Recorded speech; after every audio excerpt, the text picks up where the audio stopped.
Kuchipudi dance in olden days. నమస్కారం గురుగారు. నమస్తే. మా పాపని మీ డాన్స్ క్లాస్లో జాయిన్ చేద్దాం అనుకుంటున్నాం గురుగారు. ఓకే. పాప రెగ్యులర్గా క్లాస్కి రావాలమ్మా. ఫస్ట్ ఆఫ్ ఆల్ తర్వాత చెప్పినట్టుగా ప్రాక్టీస్ చేసుకోవాలి. ఇంట్లో డైలీ ప్రాక్టీస్ చేసుకోవాలి. తర్వాత మీరు ఇదేదో ఒక నెలకో 2 నెలలకో 6 నెలలకో వచ్చే డాన్స్ కాదు, సంవత్సరాలు నేర్చుకోవాలి. మీకు అంత పేషెన్స్ ఉన్నాయా నేర్చుకోవడానికి? గురుగారు మీరు కొట్టినా తిట్టినా మా పాపకి మంచి డాన్స్ వచ్చేలా చూడండి. మేము ఏమనుకోం, మీ చేతిలో పెడుతున్నాం అంతే. సరే అమ్మా, మంచి రోజు చూసుకొని జాయిన్ అవ్వండి. Kuchipudi dance nowadays. నమస్తే అండి. నమస్కారం. కూర్చోండి. అది డాన్స్ టీచర్ కావాలని చెప్పేసి ఇన్స్టాలోను ఫేస్బుక్లో మీ పోస్ట్ చూశానండి. అందులో ఏం చేశారమ్మా? నేను డాన్స్లో చేశానండి. నైస్. ఓకే అమ్మా, ప్రీవియస్ వీడియోస్ ఏమైనా ఉంటే పంపించండి. పంపిస్తాను సార్, మీ మొబైల్ పంపిస్తాను.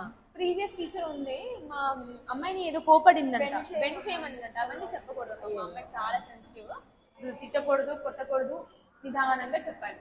ఓకే, ఆమె చేయకపోయినా పర్లేదు, మీరు చెప్పాలి. అలాగే సార్. అప్పుడు తనకి ఎప్పుడు నేర్చుకోవాలనిపిస్తే మీరు అప్పుడు నేర్పించేసారు. Demo class తీసుకుందామమ్మా. మా అమ్మాయి చూసి మా అమ్మాయికి నచ్చితే మీరు అపాయింట్ అవుతారు.